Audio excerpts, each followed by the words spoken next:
Supporters of the Teranga Lions of Senegal showed up in Dakar for a heroic welcome after the AFCON final loss. The 2019 Africa Cup of Nations with 24 teams makes more than $80 million in profit, according to CAF reports. And then a series of transfer news and friendlies around the world as most European leagues finalize preparations. We shall be looking at some of the results as well as updates. Thanks for honoring our invitation on Africa News. Football Planet starts right now. Welcome to Football Planet. After the Teranga Lions of Senegal failed to prevail in another finals of the Africa Cup of Nations, the team still received a warm welcome with their silver medal in Dakar. Senegalese still believe in the current squad as they have shown lots of progress over the years. Now remember, in 2017, they crashed out of the tournament at the quarterfinal stage and made further strides to play this year's finals. And why not, hopefully, they can win the 2021 edition if we have to go by the progress rate. The president, alongside millions of fans, showed their belief in the team. The Senegalese national team received a resounding welcome on arrival in Dakar the day after the African Cup of Nations final was lost to Algeria. It took the Teranga Lions more than 4 hours to complete the 15-kilometer journey from Le Port Saint-Senghor Airport to reach the Palais de la République. It takes a triumphal welcome like this to prepare them psychologically to continue on this pace, because the next rendezvous is in 2 years. Present at the ceremony, Senegalese President Macky Sall praised the selflessness of Aliou Cissé's men. Tout au long de la CAN 2019 de football, throughout this edition of the Africa Cup of Nations 2019, you made us dream, you gave us happiness, you made us to remember our ancestral values of combativeness and solidarity.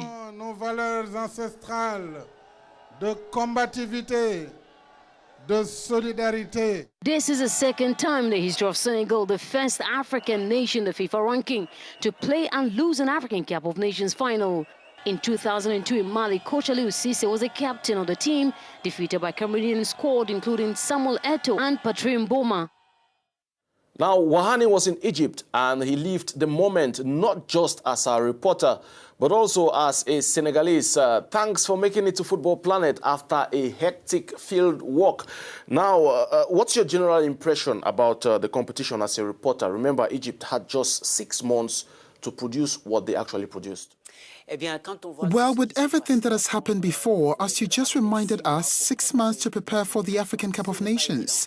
It's not easy, so it was a very good African Cup of Nations. Personally, I was one of the skeptics, but was surprised, especially by the quality offered by some teams, especially Madagascar, which, in my opinion, will have presented the most beautiful football with Algeria, which was finally crowned African champion ahead of Senegal. There are also teams like Benin. The little downside just in terms of mobilization, but that's understandable because for security reasons, the country didn't want to take certain risks. Even in terms of journalistic work, it was a little complicated. For example, it was difficult to fire reports outside the stadia, and that's it. But considering all that, we can still say that it was a pretty successful African Cup of Nations. All right. Now, in all fairness, did you actually see Senegal winning against Algeria? If we weigh both teams on the scale, that is to say, looking at their road to the finals, did you actually see Senegal winning against Algeria? Of course, but in the final, the team that plays best does not always win.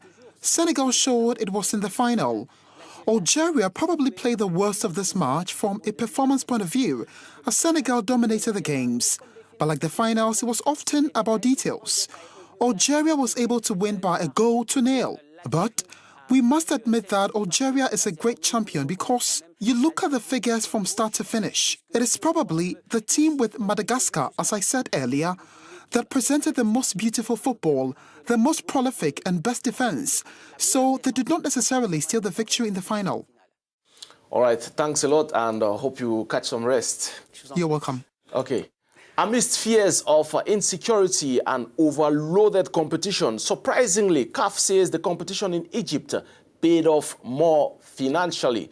Algeria gets $4.5 million plus bragging rights for winning this year's AFCON, while Senegal backs $2.5 million. Let's get more details in the following report. The 2019 Africa Cup of Nations recorded $83 million in revenues, up from $67 million in 2017. CAF President Ahmad Ahmad made the announcement during the 41st CAF Ordinary General Assembly, which took place in Cairo on July 18th. The football administrator equally lauded host Egypt's efforts in earning such success.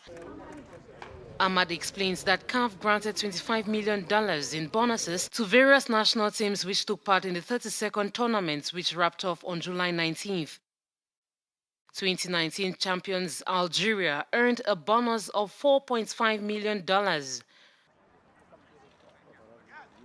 While finalists Senegal back home the sum of $2.5 million, Nigeria and Tunisia, who finished third and fourth respectively, will each receive $2 million. $800 million will go to each team that played quarterfinals, while those who qualified for the 8th final will receive $600,000 each. The challenge is for the money to actually go to footballers and speed up the development of African football.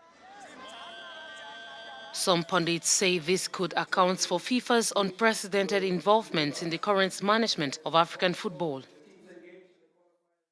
Another shocking news from the continent is the retiring of the 2019 AFCON top scorer, Odion Ighalo from the Super Eagles of Nigeria.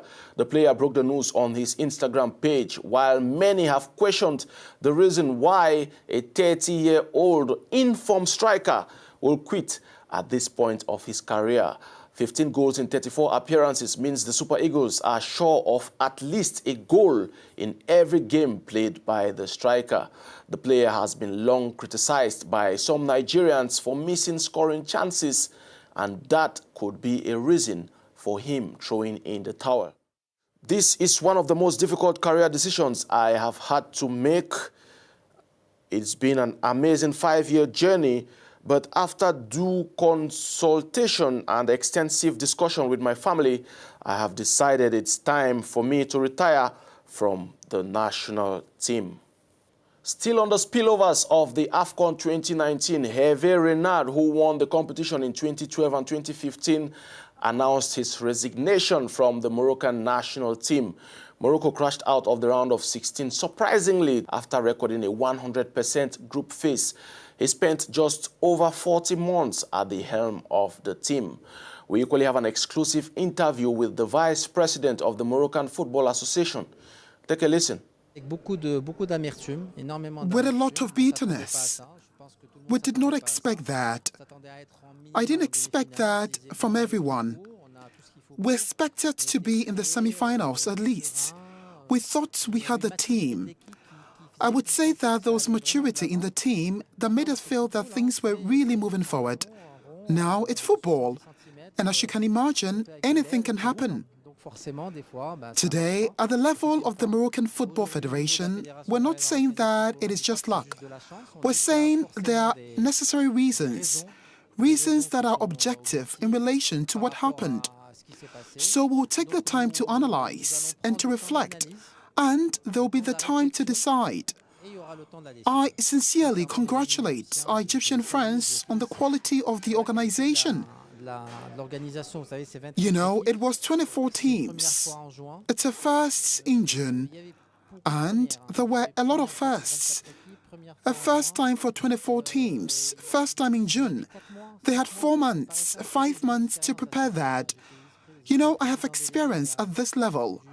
I was deputy president of the organizing committee of CAN 2018 in Morocco, Casablanca, Marrakesh, Tangier and Agadir, and indeed there too, I did not have much time.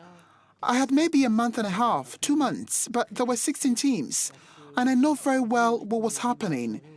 We no longer have a life. It's very difficult. We live at the rhythm of the games. We live at the rhythm of the preparations, and when it starts, we just wait for the moment when it will end to breathe. I think they really deserve to breathe. Because they had a great competition, a very great competition, at a very good level. Ils ont maintenu le rythme malgré la sortie de leur équipe, malgré la sortie du pays organisateur. Arsenal Football Club of London beat Bayern of Munich 2-1 when both teams met in Los Angeles in their pre-season tour, and the team is expected to play against Real Madrid and Olympique Lyonnais before the season kicks off on August 10th. Chelsea, under new manager Frank Lampard, will face FC Barcelona on July 23rd before playing Reading and Salzburg. It is not so great for Champions League winners Liverpool, who have lost 2 of their last 2 friendlies, 3-2 to Borussia Dortmund and 2-1 to Sevilla, as they prepare to take on Premier League champions Manchester City in the Community Shield match, which will come up on August 4th in Wembley. Pep Guardiola's Man City is in Asia for their pre-season tour, where they lost in the finals of the PL Asia Trophy to Wolverhampton Wanderers on penalties. Manchester United beat Inter Milan 1-0 in Singapore after the team turned down a big offer for Lukaku from their opponents of the day. Tottenham beat Juventus in a thrilling Asia Tour match 3-2 as Cristiano Ronaldo was up against Harry Kane. Kane scored a much-talked-about goal from the center line as his side prepares to take on Manchester United on July 25th in Shanghai. And here is a complete calendar for the kickoff dates of Europe's top 5 leagues.